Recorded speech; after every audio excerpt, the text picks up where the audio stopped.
Oi, eu sou Silmara, esse é o Momentum da Leitura e sejam muito bem-vindos a mais um vídeo do canal. E hoje eu trouxe uma tag original relacionada ao Oscar 2022 que aconteceu nesse último domingo. E todo ano eu gosto de acompanhar a premiação do Oscar. Eu tento, na medida do possível, assistir os principais filmes indicados. Apesar desse ano eu ter falhado miseravelmente, mas eu ainda vou terminar de assistir. Mas eu resolvi traçar um paralelo entre filmes e livros que tenham a ver, com a premiação do Oscar, tanto nas perguntas quanto nas respostas. E se você gosta desse tipo de conteúdo, já aproveita e já senta o dedo no botão do like, que ajuda muito no engajamento do vídeo. Aproveita também já para se inscrever no canal, para me acompanhar nos próximos vídeos e nas próximas leituras. Lembrando que todos os livros que eu citar tem o link de compra da Amazon aqui embaixo na descrição, mas também tem o link geral que você pode comprar qualquer coisa sem ser livros, que me ajuda muito com uma comissão e sem que mude nada no valor da sua compra, não tem nenhum custo adicional. Então, como eu falei nessa tag, eu procurei trazer algumas curiosidades relacionadas à premiação, ao Oscar, e que tenha correlação entre os filmes e os livros. Mas se você, porventura, quiser responder no seu canal ou também no seu Instagram, lembra que a resposta não necessariamente precisa ser um livro que tenha obrigação de ser relacionado ao Oscar. Eu trouxe a título de curiosidade, mas ao longo da tag vai dar para entender melhor. E bora começar então, sem mais enrolação. A primeira pergunta da tag é: Duna, um livro que prometeu tudo e entregou tudo. Já que, Duna foi o grande ganhador da noite, não necessariamente da premiação principal, mas em questão de quantidade,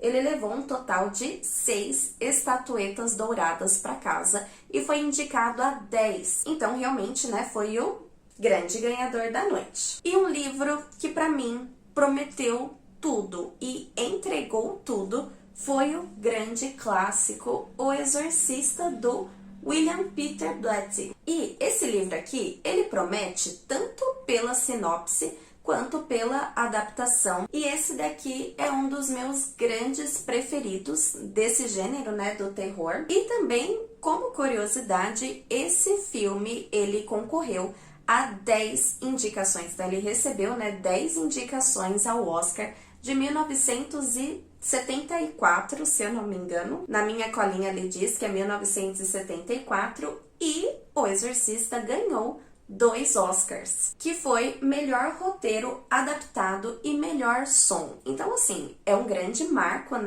para os filmes de terror na academia, já que a gente quase nunca vê filmes de terror, ganhando essa notoriedade, pelo menos nas indicações do Oscar. Então, esse daqui é realmente diferenciado. E eu acho que ambos, tanto filme quanto livro, eles são super carregados, são bem pesados. Só que ainda tem a questão que aqui no livro, ele traz mais do que o exorcismo, da Regan. Ele vai focar muito também em questões filosóficas, porque o padre, o padre Karras, ele questiona muito a sua fé. Ele tem muitas explicações científicas para vários dos eventos que, ao que dizem, poderiam ser eventos sobrenaturais, mas que ele traz explicações muito racionais. Então, a leitura flui bem demais. Não é uma leitura difícil, é uma leitura que vai trazer alguns questionamentos que a gente definitivamente não esperava. A gente espera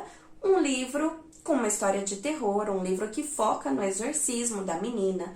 O filme, eu acho ele mais escrachado, então não levanta, tanto dessas questões, desses questionamentos, mas eu gosto de ambos. Um filmaço e também um livraço. E quem me vê falando desse jeito nem imagina que euzinha com 11 anos traumatizei horrores com aquela adaptação. Eu fiquei sem dormir acho que um mês depois de assistir o filme, mas hoje em dia eu gosto. Medo. A luz resolve me piscar quando eu tô falando de filme de terror. É assim mesmo, Segunda pergunta dessa tag é Ataque dos Cães.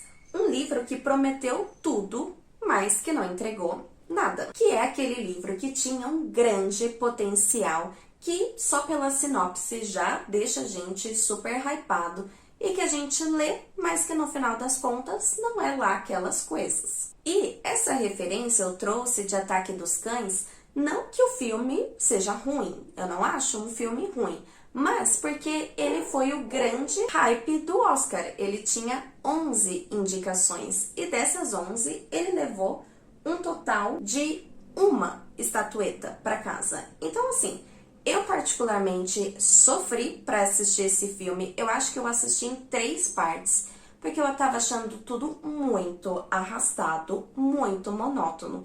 E a temática eu acho interessante, mas o desenvolvimento, assim, foi bem difícil. Eu realmente fiquei com a sensação de que aquele filme não ia acabar nunca.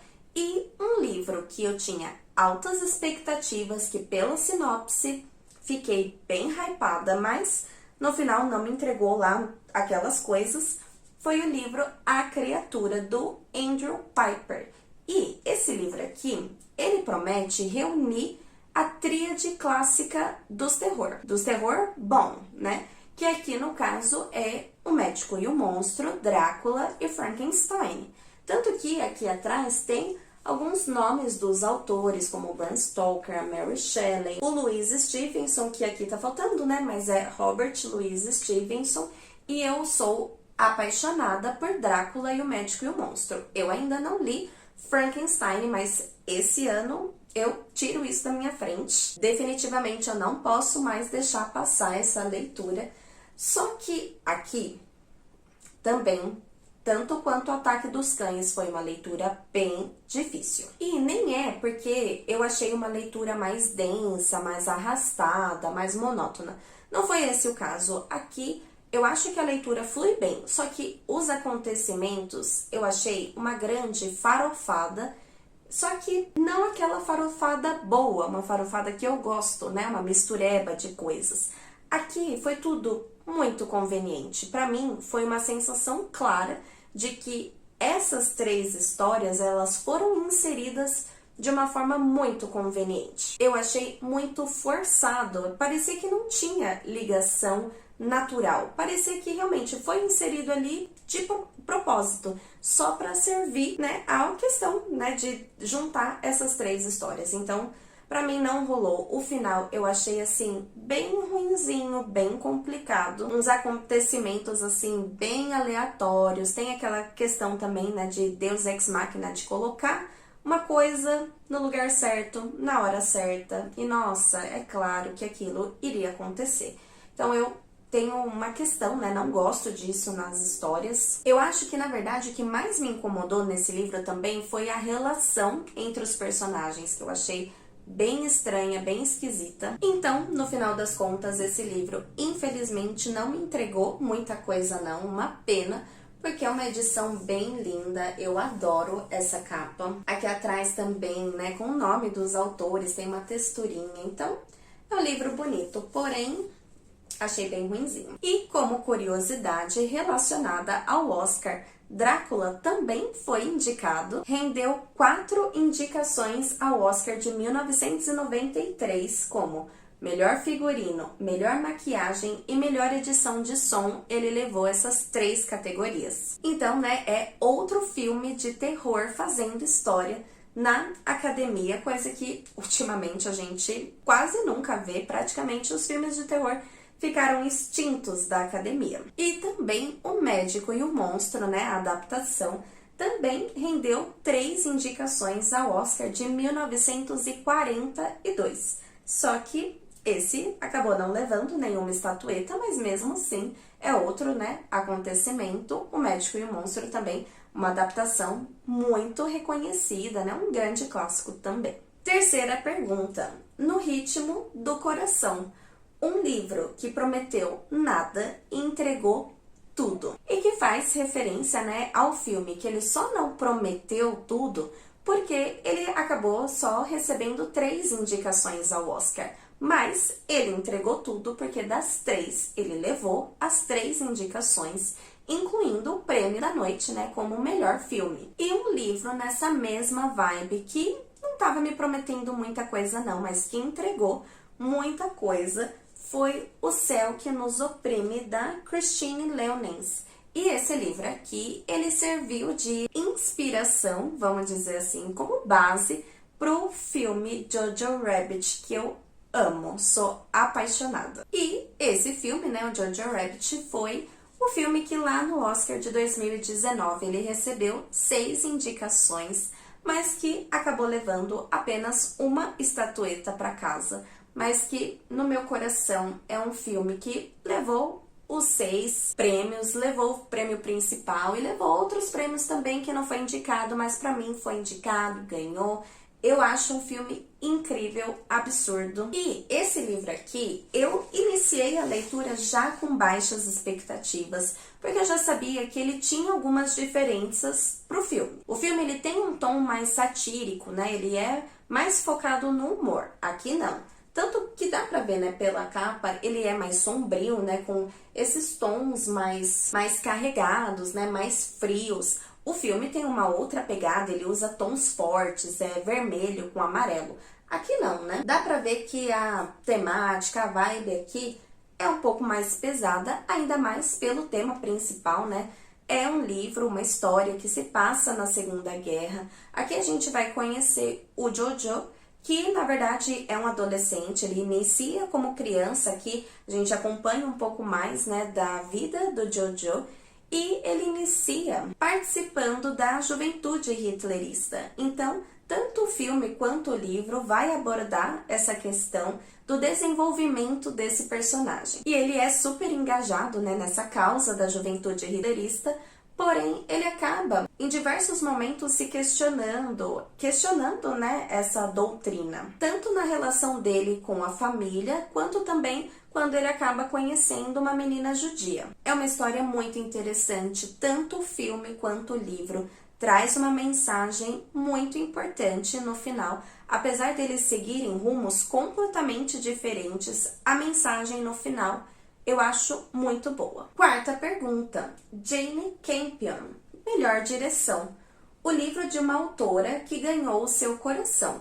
E a Jane foi a grande, né, vencedora como melhor diretora pelo filme Ataque dos Cães. E, como curiosidade, foi apenas a terceira diretora, né, mulher, a ganhar o Oscar em 94 anos de premiação. E uma autora que definitivamente ganhou o meu coração. Eu gosto muito dos 2 livros que eu li dela até agora. É a Margaret Atwood, do Conto da Aia. O outro livro que eu li, que foi a continuação, Os Testamentos, eu gosto também. Eu não sei definir, na verdade, qual dos 2 eu gosto mais. Eu acho que eles têm um tom diferenciado. Aqui eu acho que tem uma escrita mais floreada. Os Testamentos eu acho que é uma leitura mais fácil. Eu acho que ele tem uma mensagem mais direta. Aqui não. Aqui ele vai meio que comendo pelas beiradas, mas ele entrega uma mensagem muito pesada. E a título de curiosidade, o Conto da Aia rendeu aquela série aclamadíssima The Handmaid's Tale, que rendeu também o que seria o equivalente ao Oscar, que são os prêmios, né, as indicações ao Emmy, que é mais ou menos, né, parecido, só que ao invés de filmes, o Emmy premia grandes séries, grandes adaptações para televisão. E essa série rendeu 11 indicações e acabou ganhando 8, então é muita indicação e muito prêmio. E que série absurda, incrível, que livro incrível. É uma das minhas grandes distopias preferidas da vida e que traz, né, uma temática absurda que envolve um governo totalitário, fundamentalista cristão, ou na verdade que se diz cristão, e que suspende a Constituição dos Estados Unidos. As mulheres acabam perdendo a maior parte dos seus direitos nesse novo regime, né? E aqui o livro vai abordar muito a questão do fanatismo religioso, do conceito de falso moralismo, falsa moral cristã. Vai falar sobre conveniências, né, políticas e religiosas. Então, assim, livraço, amo, perfeito, zero defeitos. Quinta pergunta é Encanto, um livro que te deixou encantado. Não teve muita, né, criatividade aqui nessa pergunta, porém, Encanto levou o prêmio, né, de melhor animação e que remete, né, a livros fofinhos, livros que deixam aquele quentinho no coração. E para essa pergunta eu trouxe o Coraline, do Neil Gaiman. E eu acho essa história realmente muito fofa, mesmo sendo uma temática mais de fantasia, um pezinho ali no terror, mas eu acho muito fofinho. Primeiro por conta, né, essa edição é muito linda, com esse corte de página roxo maravilhoso, edição encapadora, e ela tem muitas ilustrações. Então, realmente é um livro lindo e que tem uma história também que eu sou apaixonada. E esse roxão aqui combinando com as minhas unhas. E essa história vai contar, né, sobre a Coraline, que é uma menina, uma criança muito corajosa, que vai passar ali por algumas questões, algumas situações com a família dela e que vai acabar colocando, né, a coragem dela em prova. Então, assim, é muito fofo. Acho muito bonitinho e que acabou rendendo também, né, uma adaptação de animação, né, em stop motion. Só que a adaptação, eu não sei, eu não gosto tanto. Eu até que gosto, mas não acho assim lá aquelas coisas. Eu acho que a minha questão é com esse estilo em stop motion. Não me chama muito atenção, não gosto muito. Eu prefiro mais a animação de desenho mesmo. Mas o livro eu sou apaixonada. E a adaptação, né, acabou também rendendo uma indicação ao Oscar, que foi de 2010, mas que acabou perdendo, né, o prêmio pro filme Up. E a sexta e última pergunta é Will Smith, um livro incrível e que foi como um tapa na cara. E aqui, vale dizer, né, que apesar dos memes, das brincadeiras, a minha opinião, né, sobre esse caos, que foi, na verdade, o auge, né, da noite da premiação, a minha opinião é que eu tenho todos os meus panos reservados para passar pro Will Smith, apesar de, né, não defender nenhum ato de violência, apesar de não ter como justificar, para mim, também eu não sou capaz de julgar a atitude, né, do Will Smith, ainda mais depois daquele discurso super pesado, super carregado, né, bem emocionante que ele deu. Ali, né, eu acho que deu para perceber o quanto talvez o Will Smith, ele realmente não estava muito bem. Então, apesar de muita gente focar, né, o quanto ele estava brincando, o quanto ele estava rindo, eu acho que é justamente, né, essa diferença de atitudes ou essa diferença abrupta, né, de sensações é o que talvez indique que, na verdade, ele não esteja muito bem psicologicamente. Talvez o emocional dele esteja um pouco fragilizado, talvez ele esteja um pouco mais sensível com aquela temática, né, com aquele assunto em específico. Mas quem sou eu para falar alguma coisa? Quem sou eu para julgar? Então, sim, os meus planos, eles são reservados para o Will Smith. Inclusive, não tenho nem como falar que eu mesma não faria o mesmo que ele se fosse alguém fazendo aquele tipo de piada com alguém que seja muito importante para mim. Então, assim, complicado, né? Mas voltando aqui para os livros, um livraço que foi realmente um tapa dado na minha cara foi o Misery, Louca Obsessão, do meu querido, aclamadíssimo Stephen King, que sim, também tem presença no Oscar. Esse livraço rendeu, né, uma adaptação que é um filmaço, que também rendeu uma indicação a Kate Bates, que tá maravilhosa, está perfeita. Ela definitivamente é a personagem principal, pelo menos, né, a personagem mais importante dessa história. Ela é incrível e que rendeu, né, o Oscar para ela de melhor atriz e fez, né, o Stephen King ter presença ali, né, na academia. E esse livro aqui, definitivamente, ele causa inúmeras sensações. Enquanto a gente tá tentando finalizar a leitura, é um livraço que dá vários tapas na nossa cara. Ele realmente deixa a gente super agoniado lendo. Então, assim, maravilhoso. Inclusive, eu tive o prazer, o privilégio de assistir também a adaptação na peça, né, na peça de teatro, e que eu achei também uma experiência incrível. E como curiosidade à parte, o King também teve algumas outras das suas adaptações reconhecidas também pela academia. Então, filmes como Conta Comigo recebeu uma indicação ao Oscar, Um Sonho de Liberdade foi indicado a 7 categorias, que é um filmaço, e A Espera de um Milagre, que é uma das minhas adaptações preferidas, foi indicado a 4 categorias. Então, sim, só filmaço, e todos eles, sem exceção, ganharam como melhor filme no meu coração. E me contem nos comentários se vocês também gostam, né, de acompanhar o Oscar, se vocês gostam de acompanhar essas premiações. E me contem também aqui embaixo nos comentários algumas das respostas de vocês para essas perguntas que eu fiz. Se vocês forem responder nessa tag em algum canal, alguma rede social lá no Instagram, lembrem de me marcar. E muito obrigada por assistirem até aqui. Até o próximo vídeo. Um beijo e